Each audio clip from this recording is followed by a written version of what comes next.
कर्जमाफी हा एक उपाय आहेच, तो आम्ही नाकारतच नाही आणि जे आम्ही सांगितलेलं आहे ते आम्ही करणारच आहोत आणि म्हणूनच आम्ही हा निर्णय घेतला। शेवटी कर्जमाफीला 20-25 हजार कोटी रुपये लागतील।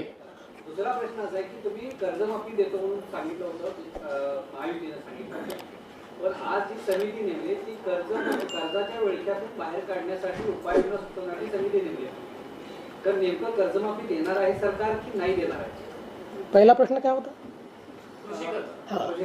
5,000 कोटी रुपये जे आम्ही द्यायचं कबूल केलं होतं त्याची तरतूद मूळ अर्थसंकल्पामध्ये केलेली आहे। त्यानुसार त्याच्या योजनाही आपण सुरू केल्या आहेत आणि त्या व्यतिरिक्त मॅग्नेटसारखा प्रकल्प ज्याला आपण मान्यता दिली, या प्रकल्पामध्येही शेतीचं गुंतवणूक आहे।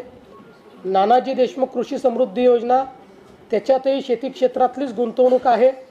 स्मार्ट प्रकल्पातही शेती क्षेत्रातली गुंतवणूक आहे। या तिन्ही प्रकल्पामध्ये राज्याचा हिस्सा आहे, त्या हिस्स्याची तरतूद देखील आपण पूर्णपणे केलेली आहे। आणि आजची जी समिती आपण केली ती जर तुम्ही नीट बघितली असेल किंवा त्याचं जर तुम्ही वर्डिंग पाहिलं असेल तर त्यात आम्ही काय सांगितलेलं आहे की 2 वेळा कर्जमाफी केली आणि शेतकरी पुन्हा लगेच कर्जाच्या विळख्यात गेलेला आपल्याला पाहायला मिळाला।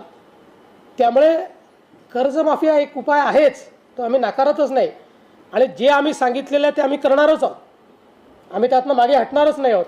पण या समितीला आम्ही कर्जमाफी हा तात्कालिक आहे किंवा ज्याला आपण शॉर्ट टर्म मेजर म्हणतो तो आहे, म्हणून या समितीला शॉर्ट टर्म मेजर सोबत लॉंग टर्म मेजर देखील काय केले पाहिजे, कारण कुठल्याच राज्यात ही क्षमता नाही की दर 5 वर्षांनी ते राज्य कर्जमाफी करू शकेल, ही क्षमता नाही आहे आणि म्हणूनच आम्ही हा निर्णय घेतला। शेवटी कर्जमाफीला 20-25 हजार कोटी रुपये लागतील।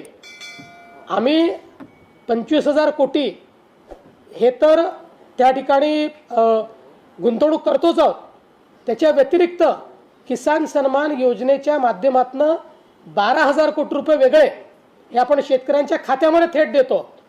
त्यामुळे शेतकऱ्यांकरता हात अकडता नाही घेतलेला, पण दरवेळेस नुसती कर्जमाफी देण्याच्या ऐवजी लॉंग टर्म उपाययोजना करून जर आपण त्याला कर्जातनं मुक्त करू शकलो तर आपल्या शेतकऱ्याला आपण सुखाचं जीवन देऊ शकू, याकरता समिती केली।